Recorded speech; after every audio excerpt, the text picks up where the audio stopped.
Manager Snitker. How you doing? I'm doing great, Jake. How are you? I'm doing awesome, and I wanted to thank you Good. for being so nice to me yesterday when I met you in Cleveland, and just just amazing. Thank you. My pleasure. It's great to see you. Great to see you too, and happy 4th of July to you and your family. Happy 4th of July to you, too. Getting ready to go outside. Max Fried's going to start his ascent back and throw a little live batting practice here in a minute. So it's going to be a good day. We're gonna talk about Max later on, but yeah, it's gonna be Okay. awesome. Happens to be I live in Canada, so July 4th isn't a thing for us. It's July 1st, but Okay. All anyway, let's talk some baseball. Another big right. win last night, but tonight you're going up against an incredible pitcher and a good friend of mine, Shane Bieber. Shane told me yesterday that he thinks the Braves have the best lineup in baseball. How do you prepare your lineup for such an amazing pitcher like Shane? Well, they do a lot of work. I mean, they watch a lot of video. Our hitting coaches study him a lot. They have all the analytical numbers and all that kind of stuff. But this guy's been a really good pitcher for a long, long time, and it'll be a good matchup. Do you fit in lefties when it's a righty or righties when it's lefty, or do you just play it simple? You know Your what? best We lineup. pretty much have our lineup. Um, it's like people say I have a stamp. I just stamp the same lineup every day because our guys play every day.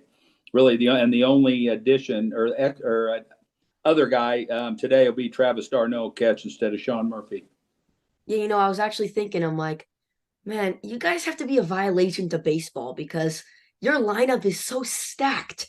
Your whole infield made the All-Star team. You had 8 All-Stars. How does that Yeah, happen? That's the most since 2012. no, it's awesome. I mean, we're very proud of that as an organization. I think we've done a really good job of identifying really good people. The makeup on our team is really good. All the guys that made the All Star team are very deserving. And we're a proud moment for our organization to have 8 All Stars, and they're all great people and very talented young men, and I always tell people it takes the whole building to make something happen. So it's a whole organizational thing. We're proud of the organization, obviously the players. So we're excited about watching the All Star game next week. Coming to batting practice yesterday, I can 100% guarantee you guys are great people. You guys are so nice to everyone.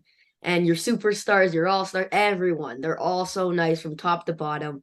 And I was really impressed with that. But another thing I noticed when I came to batting practice was how loose your guys were. I saw third base coach Ron Washington playing hilarious games with Ozzy Albies, like golf or something. It was hilarious. Like the guys were just so loose, and rightfully so. You got Jake, they enjoy playing baseball, and it should be fun. I've always tell people, I said, what a novel idea. Guys are having fun playing baseball. It's a game. We're playing a game that we get to, we played for our whole lives. And our guys, they do. They enjoy playing baseball. And I think that's a really refreshing thing. It's a refreshing air that these guys have about themselves. And what makes it so much fun to be around this whole group of players. Yeah, for sure. And you guys deserve it too because you're 30 games over 500. You're winners of 9 straight, and you have the best record in baseball compared to some other years. Like how awesome is this Braves team? No, it's really good. I mean, we're a deep team. You just never know when, and we kind of take it a day at a time. I don't think anybody's sitting back looking at what we've accomplished so far because we still got a long way to go. We got a lot of mountains to climb. We got a lot of boxes to check. And I think part of the success of this team is that they take it one day at a time. We go out and we try to win today's game. And it doesn't always happen, but you know what? Tomorrow's always a new day in this sport and a chance to do something really good. So I think you have to keep things in perspective. It's a long season. We got a long way to go. We have 5 more games and then we take a little vacation. So I think everybody's looking towards that too. I know this might sound funny because of how good your record is and everything, but this year's been challenging too.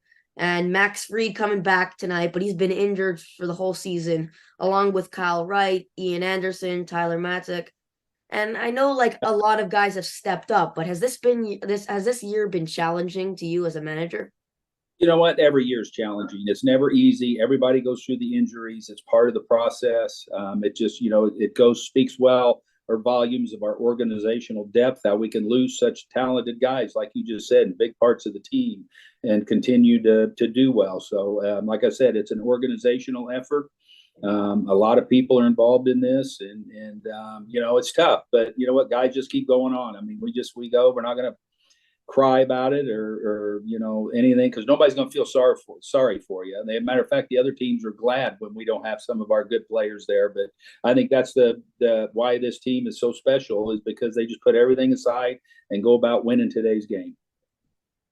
I mentioned someone stepping up, and I know it's not really stepping up because of how amazing he was last year as well and the year before that. But just how amazing is Ronald Acuna Jr.? You guys lost Freddie Freeman in the offseason. Seems like he just decided to put the whole team on his shoulders, and the boy did the rest follow. How do you have 21 home runs, 40 steals, and hitting 330? That's nuts. No, I know. It's a very talented young man. He's one of the most talented players in the game, and he missed a lot of time with the knee injury. He came back and fought through a lot of inflammation and pain and things like that to get back last year. But now this year he came to spring training. He was in great shape. He's strong. He loves to play baseball, and he's a very talented young man. So I think it's really good just to have him healthy and he's maturing. He's getting better. He's figuring things out, and he's only 24 years old. So he's still got room to grow, which is kind of a scary thought, that he's going to get better, and he's maturing right now. He's having a lot of fun playing. And like I say, he's a very talented young man. Am I crazy to think that I haven't seen the best of Acuna yet? I know, isn't that weird? That all these guys, I think they're all, they're continuing to learn. They work very hard every day. I don't think any of them feels like they're where they're going yet. Their ceilings are really high, and you know what? You just say it's a day-to-day game. I mean, it's a grind, and you got to love playing, and these guys do.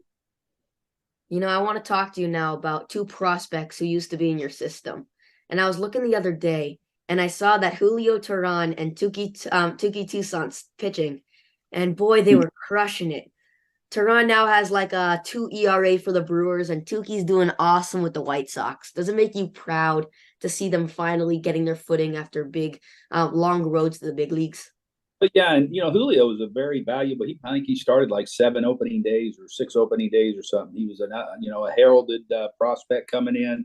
I've known Julio for a long, long time. I'm really glad to see him back and being successful. And Tukey too. Tukey just keeps fighting the fight. I mean, he just keeps pitching and getting opportunities, and good for him. As long as he stays healthy, he's going to pitch for a long time. And so you know what? There's a bunch of them that we've had here that go on. It doesn't always work out here, but you know what? I'm happy that those guys are having success. Okay, so last question, Manager Snitker. There aren't many star catchers in today's game, and most teams bring in a catcher for fielding and defense and all that. And I'm pretty sure everyone thought you guys did the same thing when you brought in Sean Murphy this year from the A's. Because he's never hit over 250. His career high is 18 homers in a season. And yet this year, this man is killing it. He's hitting 295, an all-star starter with 14 home runs in less than half the games. How important is Sean to this lineup? Oh, he's been huge. He's been huge. We team him up with a guy like Travis d'Arnaud, who was an all-star last year. I feel like we have the best catching tandem in the game. And Sean's came here. He's fit right in. And I think he's taken advantage of our ballpark. I mean, it's a lot easier to hit there than it did in the Coliseum where he was at all those years. But he's a really awesome guy. He's a special catcher. Like you said, having a great offensive year. We love having him here. Do the pitchers love throwing to him? I'm sure they do. Oh no, both he and Travis are awesome. I mean, they take a lot of pride in their catching and their preparation. There's a lot of trust from the pitchers and myself in both of those guys. So like I say, we're very fortunate to have both of them. It's crazy that you have both of them. They're so good. Anyway, Manager Snitker, thank you so much for coming on my show and taking your time to join me. Did you have fun? Yeah, it was great, Jake. I appreciate you having me. Thank you so much, Manager. You're welcome, bud.